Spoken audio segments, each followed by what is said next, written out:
Welcome to UTV. మన దేశంలో అత్యధిక ధనిక రాష్ట్రం మహారాష్ట్ర తర్వాత తమిళనాడు. ఇక్కడ సంపద సృష్టి అనేది విపరీతంగా ఉంటుంది.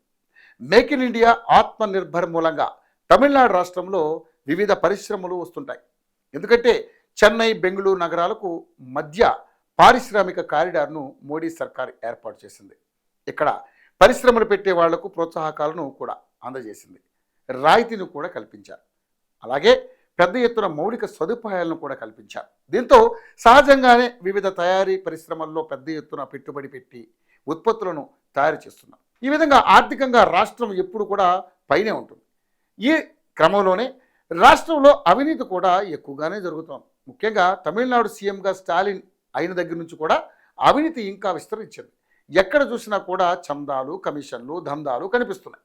వసూలు చేయడమే ఈ డిఎంకే పనిగా పెట్టుకుంది. స్టాలిన్ ప్రభుత్వం వచ్చిన ఏడాదిలోనే 30,000 కోట్ల రూపాయలను వసూలు చేసినట్లుగా బీజేపీ నేత అన్నామలై సాక్ష్యాధారాలతో నిరూపించారు. దానిపై విచారణకు కేంద్రం ఆదేశిస్తుందన్న భయంతోనే స్టాలిన్ నీట్ ఎగ్జామ్, నియోజకవర్గాల పునర్విభజన, హిందూ భాషకు వ్యతిరేకంగా వంటి అనేక విషయాలను తెర మీద తీసుకొచ్చి లేనిపోని గందరగోళం సృష్టించే ప్రయత్నం చేశారు.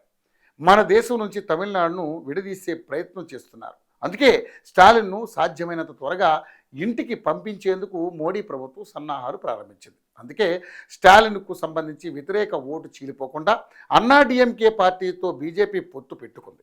అయితే అన్నాడీఎంకే పార్టీ ప్రస్తుత అధినేత పళనిస్వామికి అన్నామలై అంటే పడదు.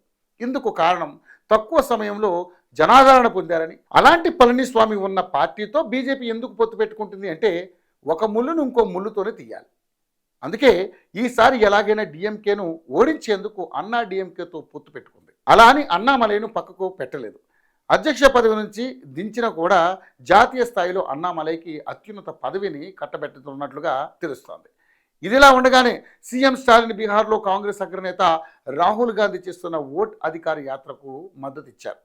అక్కడికి వెళ్ళి మరీ ప్రచారం చేశారు స్టాలిన్. దీంతో అన్నామలై స్టాలిన్ తీరుపై మండిపడ్డారు.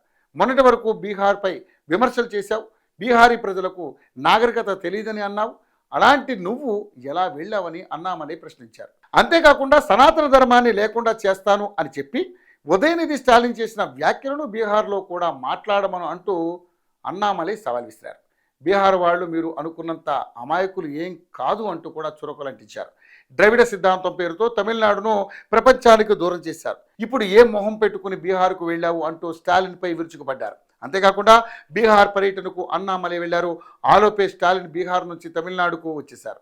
అలా తమిళనాడు సింహం అన్నామలై తమ మాటలతో తమిళనాడు ప్రభుత్వానికి చెమటలు పట్టిస్తున్నారు.